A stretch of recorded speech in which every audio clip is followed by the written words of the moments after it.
अनहेल्थ lifestyle और असंतुलित खाने के चलते आए दिन पेट के रोगों से हमें दो चार होना पड़ता है।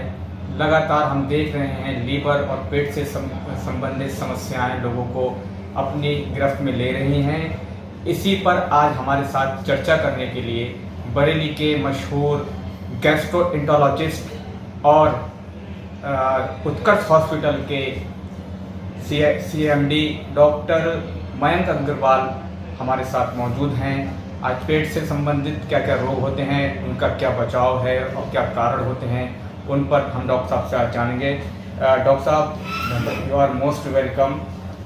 सवाल ये है कि पेट से संबंधित जितने भी रोग हैं उनको लेकर के अब तक जो रिसर्च हुई हैं या जो आपने अब तक पढ़ाई की है, वो कौन कौन से रोग जो है होते हैं और उनका कारण क्या रहता है और किस तरीके से ठीक होते हैं।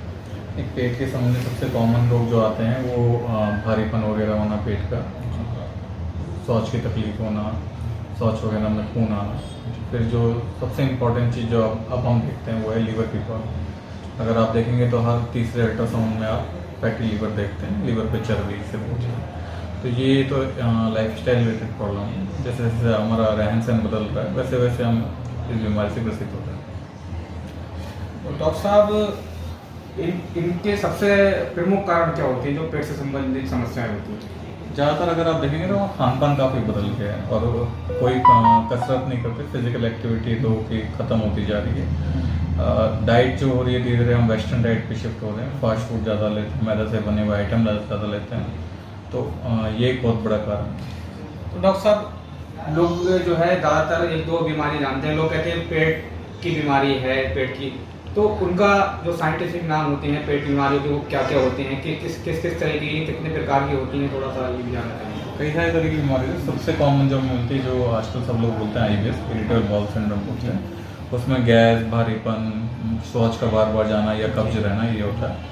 बाकी अलग तरह की काफ़ी सारी बीमारी जैसे IBD बोलते हैं, इन्फ्लेमेटरी बाउल डिसीज, जैसे कि अल्सरेटिव कोलाइटिस, क्रोन्स, इनमें हाथों में खून आना, लैट्रिन में खून आना, हाथों में घाव होना।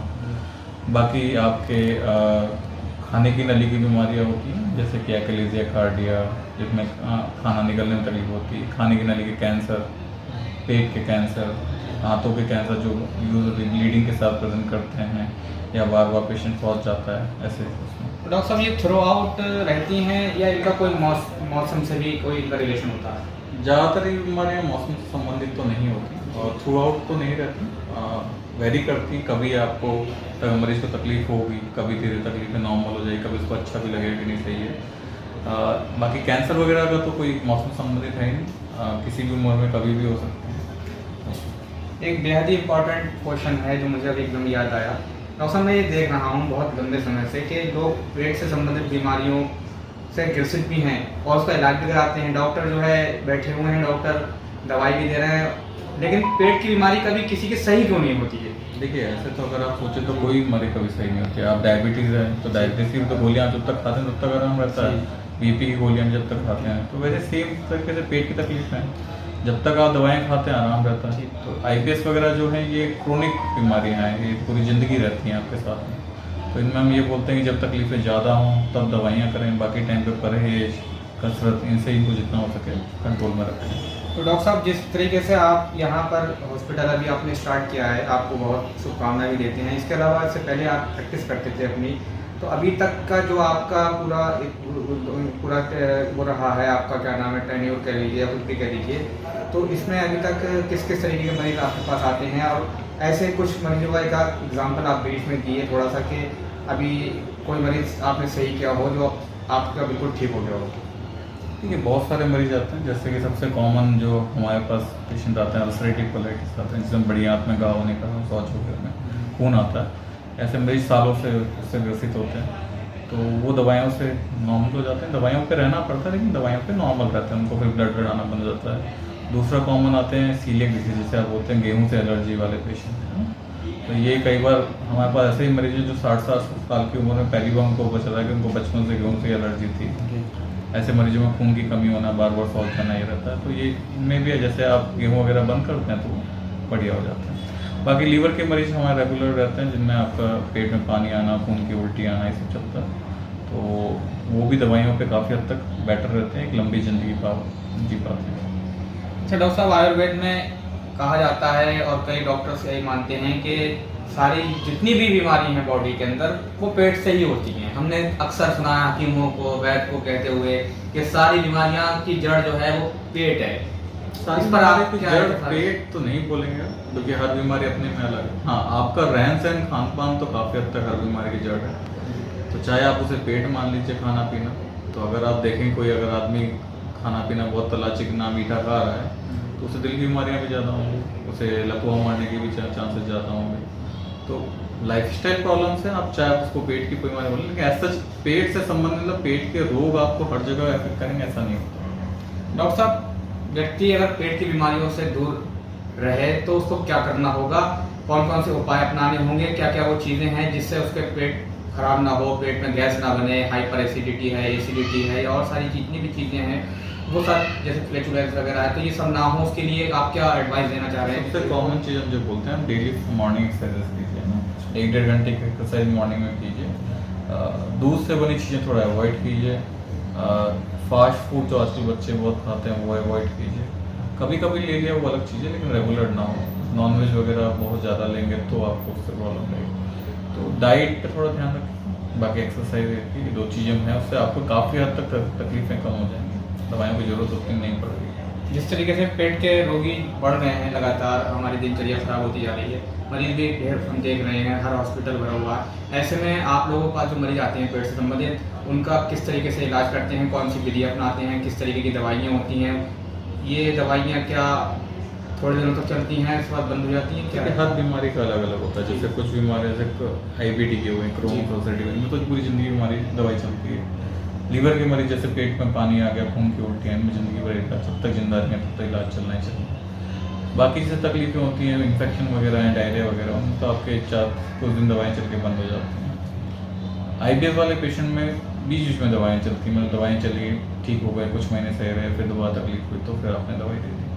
दवाइयाँ ऐसा कुछ नहीं कि हमारे पास कोई अलग दवाइयाँ हैं, सभी के पास जो होती हैं वही दवाइयाँ यूज़ करते हैं, कोई मार्केट में अलग से दवाई तो आती हैं। हाँ, हमारे पास ये है कि हम जाँचों के, काफ़ी सारी जाँचों के थ्रू आपको काफ़ी हद तक बता पाते हैं कि वो क्या तकलीफ है। क्योंकि कई बार मरीज को महीनों से शौच आ रहा होता है पतला, वही मान के चलते हैं IBS है, लेकिन जब हम जाँचें करते हैं तो आँखों में घाव वगैरह निकलते हैं। तो उन जाँचों से आपका कई बार डायग्नोसिस काफ़ी बदल जाता है। कईयों में खून आ रहा होता है, जाँच करते हैं कैंसर निकलता है, तो वो आपका काफ़ी हद तक आपका ट्रीटमेंट चेंज कर देती है। उससे ज़िंदगी में भी बहुत फ़ायदा मिलता है। अगर आप कैंसर जल्दी डायग्नोस कर लेंगे तो मरीज जिंदा ही बचेगा। अगर आपके अल्सरेटिव कोलाइटिस क्रोन जल्दी डायग्नोस होंगे तो आपको आराम मिलेगा दवाइयों से, क्योंकि उनके बाद दवाएँ खाने का पेशेंट काफ़ी हद तक नॉर्मल रहता है। डॉक्टर साहब, हम देख रहे हैं इलाज महंगे होते जा रहे हैं लगातार। हालांकि महंगे के बाद व्यक्ति पढ़ करके आता है, बड़े बड़े हॉस्पिटल जब खोलेगा तो कहीं ना कहीं उसको अपना भी खर्चे निकालना है। लेकिन इसी कड़ी में हम देख रहे हैं कि डॉक्टर्स काफ़ी जो है हद तक मदद भी करते हैं पेशेंट की। कई गरीबों को हमने देखा, उनको छूट भी दी जाती है, आयुष्मान योजना भी चल रही है और भी चल रही है। ऐसे में उत्कर्ष हॉस्पिटल ऐसे गरीब मरीजों के लिए क्या सुविधाएं देता है? क्या आयुष्मान वगैरह की भी आपने? अभी तो आयुष्मान का बस नहीं, तो स्टार्ट ही हुआ है। आयुष्मान लेने के लिए पहले NABH एक्रेडिटेशन वगैरह देना पड़ेगा, उसके बाद आयुष्मान की बारी आएगी, तो बहुत दूर की बात है। बाकी सबसे पहला काम देखिए ये है कि अगर अपना काम ईमानदारी से करें तो उससे बढ़िया कुछ नहीं है। हम बेकार की कोई जांचें नहीं कराते। अगर अभी भी आप देखेंगे तो हमारे लीवर के मरीज हैं और वो यूजुअली एक सीरम क्रिएटिनिन की जांच या गुर्दे की जांच करा के उसी पर इलाज चल रहा होता है। तो कराने को आप पैनल ऑफ टेस्ट कराते हैं, लेकिन वो नहीं करते। तो मिनिमम जाँचों पर इलाज किया जाता है ना, जो संभव हो। 90% पेशेंट ये ट्राई किया जाता है कि OPD बेसिस पे। अभी भी आप देखेंगे तो जिस हिसाब से हम पेशेंट देखते हैं थोड़ा सा बढ़ती कभी नहीं करते।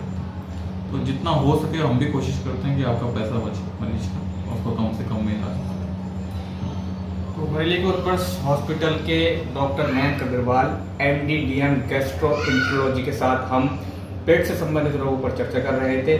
डॉक्टर साहब ने आज कई तरीके की जो बीमारियां हैं, जैसे IBS है, इरिटेबल बाउल सिंड्रोम है, IBD है, इरिटेबल बाउल डिजीज़ है, उनको लेकर भी साफ तौर पर समझाया है कि ये लाइफ थ्रू आउट लाइफ जो है बीमारी हैं। इसके अलावा और कई तरीके की पेट से संबंधी या लीवर से संबंधित जो बीमारियां हैं उनको लेकर के डॉक्टर साहब ने आज साफ तौर पर कहा कि ये बदलती जीवन शैली और हमारा जो अनबैलेंस डाइट है वो काफ़ी हद तक इसमें रोल जो है अदा करता है। बड़े समय समाचार भारत के लिए अल्तुमाश Siddiqui. Hey there. Subscribe to my channel. And also press this bell icon, so you never miss any new updates, cause whenever we upload new video you will get a notification on your phone.